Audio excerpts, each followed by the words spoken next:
Bonjour Faustin, bienvenue sur ma chaîne YouTube. C'est un grand plaisir de te recevoir aujourd'hui. Donc nous, on se connaît quand même depuis un petit moment, mais peut-être que les auditeurs ne te connaissent pas. Donc est-ce que tu peux déjà commencer par te présenter rapidement? Déjà, Euh, merci Marc pour ton invitation sur ta chaîne. Ça me fait vraiment plaisir, d'autant plus que j'aime beaucoup le type de vidéo que tu fais. Alors, pour me présenter rapidement, pour ceux qui ne me connaissent pas, je gravite autour du trading et surtout de la finance de marché depuis plus de 5 ans maintenant. J'ai commencé en tant qu'introducing broker pour LCG à l'époque, donc un courtier anglais. Et je alors, proposais. juste, je me permets de te couper une introducing broker pour ceux qui connaissent pas les, le vocabulaire du courtage, en fait, c'est apporteur d'affaires, c'est ça. Donc, en gros, tu étais Exactement. indépendant, tu étais autonome, indépendant, mais tu Exactement. introduisais des clients auprès de LCG. Donc, Exactement, j'ai commencé comme ça, on va dire, sur les marchés financiers. J'avais mis en place un service de signaux de trading à l'époque, hein, justement sur le Forex, les indices et les matières premières. Et je gagnais ma vie en introduisant des clients auprès de brokers. Donc le métier d'introducing broker. Donc j'ai commencé, on va dire, par la petite porte. Et de fil en aiguille, j'ai intégré un broker un peu plus gros qui s'appelle Admiral Markets, où là j'étais salarié de ce broker où j'ai commencé en tant que broker, en tant que sales trader, en commercial, on va dire. Et par la suite, je suis devenu analyste de marché chez ce courtier. Donc, j'ai fait des live trading et mon rôle, grosso modo, chez ce broker pendant presque 3 ans, c'était de faire en sorte que les clients aient une bonne expérience de trading et surtout par la suite faire des analyses de marché en fait pour notre clientèle, pour le coup, qui était exclusivement francophone. Moi, je travaillais vraiment pour le marché français. Donc c'est un petit peu comme ça que je suis arrivé dans le trading, parce que de base, moi, j'ai pas un cursus universitaire, trading, finance de marché, mais plutôt généraliste. J'ai fait une université classique, un IUT-TC, donc plutôt général, on va dire. Donc je suis arrivé vraiment par la petite porte et voilà, désormais, je suis de nouveau à mon compte pour ma société suisse FPX Swiss Capital. Donc voilà un petit peu mon parcours très rapide, hein. excellent, excellent. Alors, justement, tu dis que tu es en Suisse. Donc, est-ce que tu peux nous parler de tes activités en Suisse? Du coup, qu'est-ce que tu fais? Parce qu'on sait que la Suisse, c'est quand même une place financière importante, surtout pour tout ce qui est C'est banque clair, privée. c'est clair. Beaucoup d'activités de trading aussi. Et tes services de trading, et tes services, enfin, tu as des services de trading, j'imagine, tu restes dans le monde du trading. Toujours, Donc, ouais, qu'est-ce que tu fais toujours. exactement?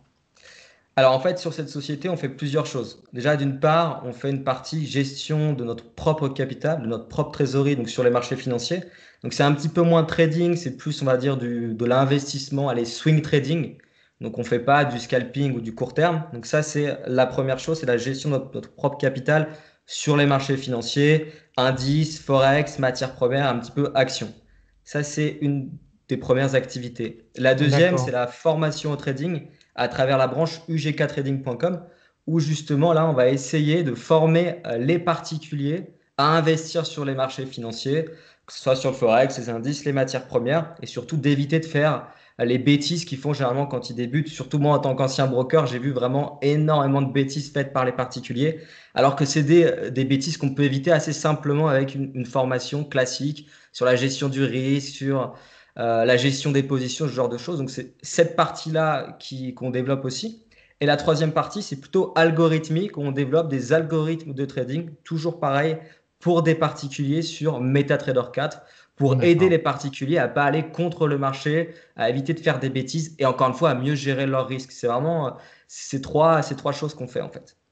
D'accord. Bah, Voilà. effectivement, je rejoins ton analyse, enfin, dans le sens où effectivement, moi j'ai aussi travaillé pendant 10 ans pour des courtiers, Ouais, et effectivement, on revoit toujours un petit peu les mêmes erreurs qui reviennent. Est-ce que toi, tu clairement. as un marché, parce que tu disais que tu couvres les indices, le forex, les matières premières, les actions, est-ce que tu as quand même un marché de prédilection sur lequel tu te sens plus à l'aise qu'un autre? Alors moi, j'ai commencé à l'époque où j'étais introducing broker, donc apporteur d'affaires vraiment sur le forex, c'est-à-dire qu'on faisait des signaux trading sur les paires majeures forex. Et après, je me suis rendu compte quand même avec un peu plus de recul que les indices, ça fonctionnait mieux. En tout cas, moi, je suis beaucoup plus rentable sur le trading sur l'indice que sur le forex. Après, j'aime D'accord. beaucoup ces deux marchés. Donc, j'ai commencé par le forex, mais là, aujourd'hui, je dirais plutôt les indices. Je trouve que ça réagit beaucoup mieux au niveau technique. Je trouve qu'on peut faire de bien meilleures analyses et de bien meilleurs trades. En tout cas, j'ai des meilleurs résultats. Donc, voilà, si je dois choisir, je dirais vraiment les indices. D'accord. Alors, tu as commencé à partiellement répondre à la question que je voulais te poser. Quelle est ton approche sur les marchés financiers? Comment est-ce que tu travailles les marchés? Donc, a priori, plutôt une approche technique de ce que tu disais. Exactement. D'accord. Exactement. Alors, bien entendu, il faut toujours prendre en compte l'analyse fondamentale, les événements extérieurs, ça c'est clair, mais c'est surtout ouais, une approche analyse technique, l'analyse des graphiques et presque uniquement du prix en fait. C'est comme ça que je fonctionne. Alors moi, ma façon de faire, elle est relativement simple. Je pars du principe que plus c'est simple, plus on arrive à avoir de bons résultats. Si on cherche à avoir une stratégie trop compliquée, avec trop d'indicateurs techniques, trop de paramètres, on va généralement droit dans le mur. Encore une fois, c'est ce que j'ai vu lorsque j'étais chez Admiral Market. J'ai vu des clients avec 5 ou 6 indicateurs sur la plateforme. Pour autant, ça marche pas. Donc moi, je vais vraiment chercher à faire des choses simples. Je cherche des actifs avec des fortes convictions dans un sens ou dans l'autre, donc c'est-à-dire une forte tendance haussière, par exemple, sur, par exemple, des unités de temps plus importantes, du daily, du mensuel. Et je vais chercher, une fois que j'ai la tendance qui est forte sur un actif, que ce soit sur un indice, le forex, ou peu importe le produit, à chercher des opportunités dans le sens de la tendance, mais sur des unités de temps beaucoup plus courtes. Par exemple, du 5 minutes, du 15 minutes, en utilisant des choses relativement simples, les retracements de Fibonacci, des avalements, les supports, les résistances. Donc, c'est vraiment des choses simples. C'est pas une stratégie miracle. J'ai pas une baguette magique. Mais voilà, en ayant des bons réflexes, on peut faire de très bons résultats de cette manière. Et c'est comme ça que je le fais. J'ai supprimé tous mes indicateurs, en tout cas presque de ma plateforme. Donc voilà un petit peu mon approche des marchés. Juste pour rebondir sur le début de ta question au niveau du côté fondamental, je regarde quand même les calendriers économiques, c'est clairement important. Et je vais chercher en fait à sortir, ou plutôt à ne pas rentrer sur le marché 15-20 minutes avant une stat économique et, euh, et ne pas être en position en fait quand il y a des stats qui peuvent arriver tout simplement. D'accord. Vraiment, ça m'évite de me prendre un gros mouvement que j'aurais pas anticipé avec l'analyse technique. Sinon, je regarde pas trop le fondamental pour être totalement honnête avec vous. D'accord. Tu regardes pas les mouvements de fond qu'il peut y avoir, tout ce qui est politique monétaire, ou ce genre de choses. Tu te concentres Un petit vraiment peu, bien sûr, un petit peu, mais c'est vraiment surtout de l'analyse technique. Et comme D'accord. je dis, le calendrier économique, c'est surtout pour me dire attention, à 16 heures, on a une annonce côté Voilà. US. Donc, je m'écarte du marché, je fais en sorte de ne pas avoir de position verte. C'est D'accord. plutôt comme ça que je vois les choses. Après, bien entendu, il faut toujours se tenir au courant. Mais je ne vais pas du tout faire du trading avec des stats échos qui sortent comme j'ai pu le faire en fait avant. Et c'est vrai que c'est trop dangereux à mon sens. Au niveau de l'exécution, c'est difficile d'être bien exécuté. On a du slippage, du Hmm. glissement pour ceux qui connaissent pas. Trader, voilà, comme ça, on va dire les news, je le fais pas. Après, bien évidemment, il faut quand même être au courant Faut être de au courant, l'actualité économique, bien sinon sûr. on peut aller contre le marché, c'est pas le but, ça c'est sûr. Tout à fait. Et donc, du coup, toi, tu as quand même une bonne expérience et dans le trading et dans le courtage. Donc, qu'est-ce que tu pourrais donner comme conseil à quelqu'un qui souhaiterait débuter soit dans le trading, donc proprement parler, spéculer sur les marchés, ou dans le courtage, parce qu'on peut, bah, t'en es la preuve, j'en suis la preuve aussi, on peut faire carrière aussi côté courtier. Mais surtout que toi, si je me trompe pas, tu as travaillé pour, on va dire, 5 brokers, 5 gros brokers, si je me trompe Moi, j'ai pas. travaillé pour effectivement trois brokers retail et un broker, un prime broker, donc qui faisait que du B2B, hein. D'accord, ok, ouais. Donc, ben voilà, c'est un peu le même parcours que toi. Moi, je sais pas, il me semble que tu venais pas spécialement les métiers de la finance au préalable, hein. Non, j'étais gendarme à la base, Ouais, voilà, donc c'est ça. ça n'avait rien à voir. Donc moi ça n'avait pas forcément de lien direct. C'était voilà, j'ai fait une formation plus généraliste, mais pour répondre à ta question, comment intégrer un broker par exemple, parce que c'est vrai que c'était pour moi un rêve. Je pensais que c'était inaccessible. Bah, il faut partir par monter un projet, ouvrir un compte de trading, expérimenter les marchés financiers. Et en fait, de fil en aiguille, quand on commence à avoir des résultats en trading, quand on commence à avoir un réseau autour du trading, bah après, on peut rentrer dans ce type de broker. Donc, mon conseil, c'est déjà d'ouvrir un compte de trading, se renseigner un maximum sur le fonctionnement des brokers, le modèle économique des brokers. D'ailleurs, tu en parles, elle est super ta vidéo. Tu parles du market making, il me semble, sur ta chaîne YouTube. Donc, Tout à vraiment fait. connaître l'environnement du broker pour pouvoir montrer qu'on peut être compétent. Et après, c'est pas un métier plus difficile qu'un autre, mais il faut quand même avoir une connaissance de la plateforme de trading, d'où l'intérêt d'avoir déjà eu des comptes de trading au parallèle et connaître les marchés financiers, on va dire classiques, le forex, les indices, les actions, les matières premières, sans forcément aller dans des produits compliqués comme les futurs ou autres. C'est pas forcément nécessaire dans un premier temps, mais bien connaître la plateforme. C'est comme ça que j'ai pu intégrer en fait un courtier. Quand on connaît la plateforme, on peut entre guillemets bien la vendre. Donc c'est vraiment surtout ça et c'est le réseau qui fait la différence, hein. Il faut aussi le dire, hein, très clairement. Donc Oui, ça, tout à c'était pour fait, ta tout à première fait, question. tout à fait. Et après, pour le trading? Et pour le trading, pour rentrer dans le trading, alors moi je gère mon propre capital, comme je l'ai dit, à travers ma société suisse hein, qui s'appelle FPX Swiss Capital. Donc la seule chose, c'est avoir des résultats. Après, une question qu'on me pose souvent, c'est comment je peux faire, sachant que je n'ai pas de capital, pour vivre du trading, si j'ai des résultats. Donc déjà, dans un premier temps, c'est la même réponse que pour être broker. Vous devez ouvrir un compte chez un courtier avec un petit capital, avoir une bonne gestion de risque, avoir des résultats. Et là, par la suite, on peut chercher à se professionnaliser en mettant en place un copy trading, par exemple, avec certains brokers, en commercialisant votre stratégie trading. Il y a plusieurs façons en fait pour investir l'argent de d'autres personnes dans le cadre légal bien sûr quand on a des résultats. Et donc ça peut être une étape si on n'a pas suffisamment de trésorerie, de capital pour vivre du trading. Donc encore une fois, c'est avoir de l'expérience et trader en réel sur même si sur des petits comptes. Ce qu'on va vraiment regarder en tant que professionnel, c'est la gestion du risque, savoir est-ce que il a gagné de l'argent parce qu'il est allé fort sur l'effet de levier et donc c'est pas forcément bon signe. Ça veut dire qu'il pourra planter son capital le mois d'après. Ou est-ce qu'il a gagné parce que les marchés étaient complètement haussiers? Est-ce que, voilà, on va vraiment regarder sur le long terme. Quand je dis long terme, c'est un peu plus d'un an, au moins 2 ans idéalement. Comment cette personne a tradé? Quelle est la gestion du risque? Et puis, quelle est la stratégie? Et à partir de là, on sait que cette personne-là, elle pourra être rentable, même avec des plus gros volumes d'argent investis sur les marchés. Donc, c'est vraiment ouvrir un compte de trading. C'est aussi simple que ça. Tout à fait, tout à Je sais pas ce fait. que tu en penses par rapport à ça, Je suis justement. tout à fait d'accord avec ce que tu dis. C'est pas, alors, de toute façon, c'est pas en mettant même un compte de 10 000 euros qu'on va pouvoir nécessairement vivre du trading. On peut gagner l'argent, on peut se constituer un complément de revenu, on peut faire plein de choses, on peut s'amuser, que ce soit avec 1000, 5000 ou 10 000. Mais après, c'est vrai que si on veut en vivre, après en parler, en faire une activité professionnelle à temps plein, soit effectivement, après, on a beaucoup de capitaux propres. À ce moment-là, bon, bah, tant mieux, on trade avec son C'est argent. clair, c'est clair. Soit effectivement, on crée une activité de gestion, une activité qui monétise en fait la performance. Mais C'est la clair. chose par laquelle il faut commencer, c'est... Attends, hop, excuse-moi, il me bouffe les... Voilà. La chose par laquelle il faut commencer, c'est par faire de la performance et prouver qu'on est capable de faire de la performance. Et ça, peu importe que vous ayez 1000 ou 10 000 euros, de toute façon, il faut prendre un risque proportionnel à l'argent que vous avez, sortir une Exactement. performance. Toi, tu disais un an ou deux, ouais, c'est le minimum, je pense. Et si vous arrivez à Clairement. sortir 20, 30, 40% par an, ça sert à rien de viser 20% par mois. Si vous arrivez à faire ce genre de performance-là, bah, clairement, voilà, vous pourrez monétiser votre savoir-faire. Et Alors, justement, peut-être juste pour rebondir par rapport à ça, souvent on me demande quel capital il faut pour débuter en trading.